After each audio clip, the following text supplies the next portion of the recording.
mindset seseorang itu dipengaruhi dari informasi. Kan ada 3 ya yang bisa mempengaruhi orang itu bersikap itu ya. Yang pertama adalah apa yang dia dengar, yang kedua apa yang dia lihat, dan apa yang dia rasakan. Seharusnya aparat apa segala berterima kasih kepada umat Islam ya. Kenapa semua orang Islam, semua manusia itu punya potensi kejahatan. Semua potensi kejahatan. Nah, lalu kemudian dengan adanya tausiah dari ustadz, pemahaman bahwa kejahatan itu dosa itu neraka, maka potensi itu hilang. Halo teman-teman semuanya, balik lagi dengan aku Zakir di Muzakir Official Channel di segmen Teman Ngobrol Kita. Balik lagi masih bersama dengan Ustadz Agus Sugeng Widodo. Penting nggak Ustadz kita terjun ke dunia politik itu tadi? Jadi gimana? Ini kita pakai istilah dulu ya. Setiap orang ada zamannya, setiap zaman ada orang. Ada orangnya, ya. Dengan proses perubahan waktu yang terus mengalir, sehingga kita sampai pada titik saat ini, sehingga anak-anak kita, adik-adik kita, khususnya Zetnial itu apolitik, jadi anti politik. Anti politik. Karena zaman itu sudah mengkooptasi dari cara berpikir mereka, sehingga mereka anti dalam politik. Yang pertama, mainstreamnya itu, arus besarnya itu adalah politik itu kotor. Padahal bukan politiknya yang kotor, perilakunya. Kalau politik itu kotor, berarti nanti yang berkuasa, yang mengambil kebijakan, mengambil keputusan harus orang-orang kotor. Kan enggak juga. Meskipun nanti kalau kita lihat di dalam fakta di kehidupan seperti itu, sehingga itulah akhirnya statement yang salah itu menjadi pembenaran, karena sesuatu yang salah dilakukan secara terus-menerus dan dibuktikan di dalam lapangan padahal seperti itu, padahal itu adalah salah. Akhirnya itulah menghasilkan brand image di teman-teman milenial, terus kemudian Zetnial itu ya politik itu kotor, sehingga mereka apolitik loh. Lalu kemudian di dunia mereka yang sekarang itu kan dunia itu ada istilah yang akan hilang ya. Kalau ekstrimnya itu ada berapa bahasa yang akan hilang dan itu dimiliki oleh milenial. Yang pertama itu istilah lama itu akan tidak ada karena sekarang itu serba cepat. Istilah jauh itu tidak ada karena semuanya serba mudah, dekat. Lalu kemudian sesuatu yang sulit itu sekarang sudah tidak ada lagi karena semua serba mudah. Bayangkan hanya dengan sebuah ponsel yang seperti ini bisa merangkum dari seluruh apa yang ada di dunia ini, mulai dari ekonomi, politik, itu hanya di dalam ponsel, sehingga kita melahirkan generasi-generasi ya. Di sisi lain ada sisi baiknya, tapi sisi lemahnya generasi stroberi gitu ya. Stroberi itu ranum, indah, tapi dia lemah, mudah sekali dipencet sebagaimana stroberi, cepat sekali membusuk, cepat sekali ini. Nah, makanya karena politik itu tidak seperti itu, sifatnya panjang dan kemudian perlu pekerjaan yang strong, kuat gitu, sehingga generasi stroberi memang akhirnya agak rentan terhadap bicara masalah politik, kira-kira begitulah ini. Kan kalau misalkan kita ngomongin masalah Gen Z atau generasi stroberi ini tadi, mereka ini terbilang generasi yang sangat mudah untuk dipengaruhi. Nah, kalau misalkan mereka itu mudah dipengaruhi, emang apa untungnya saya paham bagaimana politik itu bekerja? Nah, gimana itu Ustaz? Ya karena ini pertama pengaruh mainstream ya, arus utama pemikiran orang tentang politik yang kotor, yang tidak sempurna. Padahal Islam juga sebetulnya bagian daripada salah satu bagian daripada ajaran agama Islam itu adalah politik. Sebenarnya juga teman-teman harus kita edukasi tentu dengan media sosial bahwa ke depan ini harus mereka, karena yang tua-tua ini kan juga akan berakhir gitu ya. Jadi para politisi yang mereka tidak suka itu kan keberhasilan. Pertanyaannya, siapa yang akan menggantikan? Kan kaum milenial atau bahkan kaum Zetnial itu yang akan menggantikan. Cuma lagi-lagi memang ada yang kaum Zetnial yang dipaksakan untuk duduk di politik, tapi ternyata bukan karena kapasitasnya, karena didongkrak lah oleh popularitas orang tuanya, popularitas kekayaan orang tuanya, itu yang membuat mereka semakin alergi. Seharusnya kalau ada orang-orang yang sangat berprestasi, sangat membuat sesuatu yang baru, terobosan yang indah. Ini seharusnya juga medsos harusnya mengekspos habis gitu ya, sehingga kemudian orang akan tertarik. Lalu kemudian saya pernah ya berapa tahun yang lalu itu ada staf sus presiden itu dari kelompok milenial. Tapi kemudian apa yang dilakukan, kalau nggak salah saya berapa tahun yang lalu tuh mereka buat surat rekomendasi kepada para camat untuk membantu tentang salah satu kegiatannya, kalau tentang belajar daring atau apa saya lupa. Tapi itu kan menjadi polemik luar biasa, sehingga itulah semakin menjauhkan mereka. Artinya apa? Benar kalau politik itu kotor dengan fakta-fakta seperti itu. Sehingga mereka maunya kalau berprofesi ya profesi yang bersih-bersih saja, yang enak-enak saja. Misalkan jualan online, marketplace, apa segala macam, itulah yang genial. Nah, seharusnya juga politik itu harus mampu menampilkan bahwa ini juga profesi yang sangat luar biasa, karena masa depan negara kita, masa depan daerah kita itu ditentukan oleh kebijakan politik, gitu. Dan itu harus menginternalisasi kepada generasi muda dengan penguasaan daripada media sosial, karena mereka mendapatkan informasi kan dari media sosial. Di media sosial. Nah, karena gini, mindset seseorang itu dipengaruhi dari informasi, kan ada 3 ya yang bisa mempengaruhi orang itu bersikap itu ya. Yang pertama adalah apa yang dia dengar, yang kedua apa yang dia lihat, dan apa yang dia rasakan. Nah, kalau ini kemudian menunjukkan bahwa arus politik itu adalah sesuatu yang bermanfaat, karena kemudian juga kita berikan edukasi yang benar tentang politik, saya kira cepat atau lambat mereka juga akan berubah terhadap pemahaman ini gitu. Jadi mereka juga harus kita sadarkan bahwa mereka bisa main dengan leluasa tentang media sosial, itu juga keputusan politik, tidak lepas dari situ ya. Politik lah. Kalau misalnya ya Kementerian ini ya Digital dan Informasi, Komdigi itu bisa komunikasi, itu misalnya ngacak semua medsos kan bisa saja. Iya, kemarin Facebook dilarang apa ya, contohnya kemarin masa demo live-nya dilarang. Live-nya dilarang. Itu kan keputusan politik juga ya. Artinya sana nanti kalau misalkan ya suatu saat ketemu sebuah rezim yang melarang menggunakan medsos kan repot. Ini konon kabarnya saya belum pernah ke Korea Utara karena saya belum pernah berkunjung ke sana. Katanya di Korea Utara itu juga keputusan politiknya tidak boleh ada medsos. Di sana. Nah, inilah yang kadang-kadang harus kita melakukan proses penyadaran ya di dalam anak-anak generasi zenial yang anak-anak kita ini, supaya mereka juga melek politik, sehingga nanti akan kita munculkan seperti Muhammad Al-Fatih. Ya, saya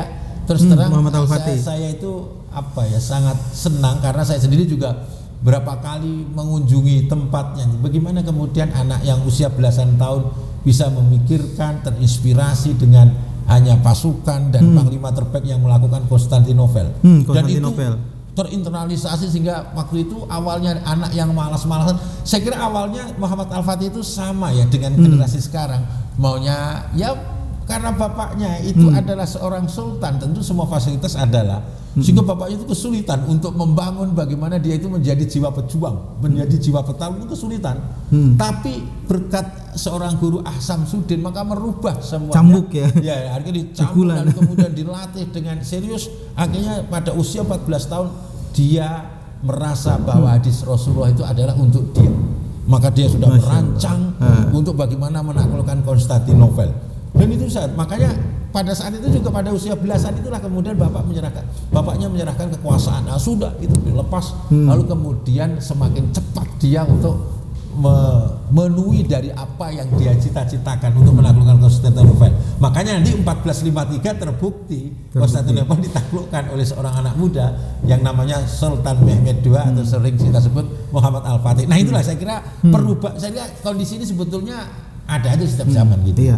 Sama gini Ustaz, kan sempat kita juga nemuin ya kemarin itu sempat ada kayak pertentangan gitu ya.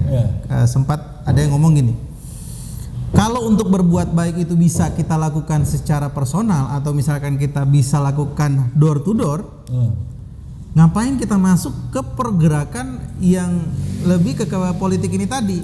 Nah, sementara kita sebenarnya itu dari door to door, kita naik dari rumah ke rumah saja itu bisa menyelesaikan permasalahan. Jadi kayak kebaikan itu bisa sampai ke mereka tanpa harus ikut pergerakan ini. Dan kalau misalkan kita pun masuk ke pergerakan kayak misalkan kita bergabung ke partai politik itu kayak sia-sia.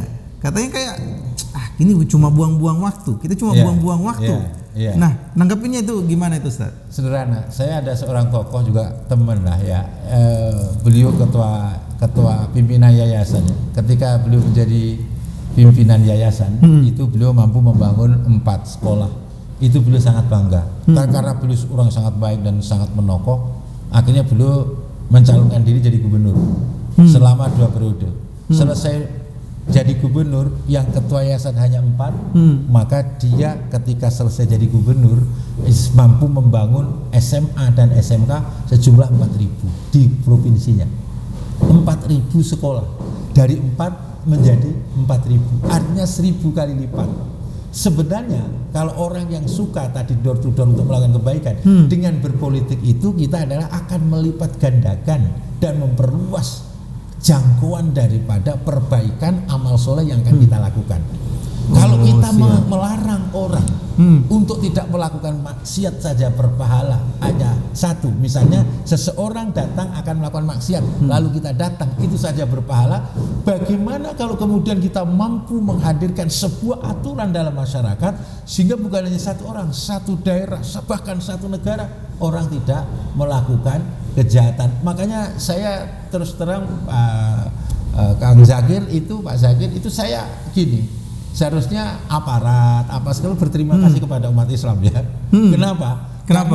Kenapa semua orang Islam, semua manusia itu punya potensi kejahatan. Semua potensi kejahatan. Nah, lalu kemudian dengan adanya tausiah dari ustadz, pemahaman bahwa kejahatan itu dosa itu neraka, maka potensi itu hilang. Potensi itu kita minimalisir. Saya tidak bisa membayangkan, katakan Provinsi Gorontalo. Provinsi Gorontalo itu penduduknya kita 1.200.000. 10% saja melakukan kejahatan, kira-kira ada 120.000 penjahat yang masuk di penjara. Kayak apa repotnya negara gitu. Tapi karena itu artinya mereka potensi itu tidak ada. Nah, ini seharusnya juga harus diucapkan terima kasih. Mungkin dai, ustadz, penceramah itu hanya jadi rumah ke rumah.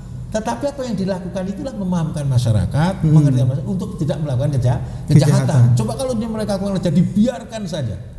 Ini syariat agama yang tidak dijalankan secara personal, maka repot sekali kita. Misalkan anak kita keluar, bagaimana kalau diperkosa apa kemudian. Nah, hukum menyentuhkan tidak bisa kepada keseluruhan gitu. Nah, inilah pentingnya teman-teman sekalian bagaimana kita masuk kepada wilayah politik. Dan termasuk bagaimana kesejahteraan. Indonesia itu adalah negara yang kaya raya, cuma karena secara politik kita yang bisa mengakses itu hanya orang-orang kaya, bukan orang-orang pinter, sehingga istilahnya kayak tambang itu dari elu ke elu lagi deh gitu ya. Tidak pernah ke semua. Ini kan kebijakan politik, lalu kemudian dibawa seperti yang kita lihat di di media sosial, media massa, bahwa hampir semua hasil kekayaan kita kan dibawa ke luar negeri gitu ya. Makanya dari komposisi APBN, coba bayangkan ini teman-teman milenial, coba perhatikan, kita 82% itu komposisi APBN kita dari pajak, lain-lainnya itu cuma 18%. Mestinya ini dibalik dong, yang 82% itu dari hasil kekayaan negara kita. Memang di undang-undang bahwa semua kekayaan itu akan digunakan untuk negara, untuk kesejahteraan rakyat, tapi faktanya jauh. Kenapa? Itulah politik. Dia teman-teman, saya kira gitu ya. Kalau pengen sejahtera masuk lagi ke politik. Sama gini, Ustadz. Kan biasanya orang-orang yang menutup diri terkait kayak gini itu kan ada yang memang punya paham kayak politik itu kotor. Makanya dia itu berkesimpulan bahwa kalau misalkan kita terjun ke politik, kayak misalkan tokoh agama. Tokoh agama itu kalau sudah terjun ke politik, jadi netralitasnya itu biasanya dipertanyakan. Nah, kira-kira kalau untuk menjawab itu, di zaman Rasulullah itu apa pernah nggak sih melakukan taktik ataupun menerapkan sistem politik itu di zaman Rasul? Kira-kira gimana? Justru Islam itu akan terwujud sebagai rahmatan lil alamin ketika Islam yang berkuasa. Ketika Islam tidak berkuasa, maka ini akan dikendalikan oleh orang yang mempunyai nafsu. Begitu. Maka akan sesuai dengan nafsunya. Begitu. Lalu apakah kemudian di politik Islam itu ada yang jahat? Ya ada, namanya orang, errornya pasti ada, tapi itu lebih kecil. Rasulullah misalkan melakukan perjanjian Hudaibiyah, itu salah satu bahasa diplomatis politis yang sangat luar biasa. sehingga pada saat itu diprotes oleh banyak orang. Tetapi hasil daripada itu adalah sesuatu yang besar dengan Futuh Mekah itu, kemenangan yang sangat luar biasa. Dan Rasulullah melakukan pengangkatan, penanggung jawab, gubernur, panglima perang, itu kan proses politik semua. Jadi ada, karena Rasulullah itu bukan hanya ada nabi, tapi juga sebagai pemimpin umat. Kalau pemimpin umat pasti dia masuk wilayah politik, meskipun pada saat itu belum ada pemilu lah gitu lagi. Itu kan masalah caranya aja untuk memilih menetapkan. Tapi sudah ada. Makanya nanti setelah Rasulullah meninggal, kenapa tidak langsung dikuburkan? Kan para sahabat tuh masih bingung siapa pewaris pelanjut daripada kekuasaan ini. Ini kan sebetulnya adalah peristiwa politik juga. Di mana peristiwa politik, disitulah kekuasaan ini tidak boleh ada kekosongan kekuasaan kan tidak boleh ada. Itu harus ada di situ. Maka pada saat itulah kemudian disepakati Abu Bakar dibaiat, kalau sekarang dilantik menjadi Amirul Mukminin atau pemimpin umat, baru Rasulullah dikuburkan. Begitu di Sirah Nabawiyah dijelaskan begitu. Jadi pada dasarnya sebenarnya Islam itu sendiri tidak bisa dilepaskan dari politik gitu ya? Ya, karena di dalam Islam itu politik itu ada asiasa. Asiasa kalau orang bilang siasat. Asiasi itu apa sih? Cara mengolah orang banyak. Nah, pertanyaan kalau Islam tidak ngelola orang banyak, ngelola apa lagi gitu. Jadi Islam itu ya bagian ajarannya salah satunya adalah di politik itu. Politik itu ya. Jadi ya tentu politik itu kadang-kadang kita menyempitkan maknanya hanya pada saat pemilu aja gitu. Padahal bukan. Jadi seluruh pengelolaan masyarakat itu bagaimana dia bisa sejahtera, bagaimana dia bisa mendapatkan keadilan, persamaan di dalam hukum, itu kan politik semua. Sehingga nanti kita bisa menyebutkan masyarakat madani. Masyarakat madani itu masyarakat Madinah di mana hak sipil itu mempunyai kelebihan yang sangat luar biasa.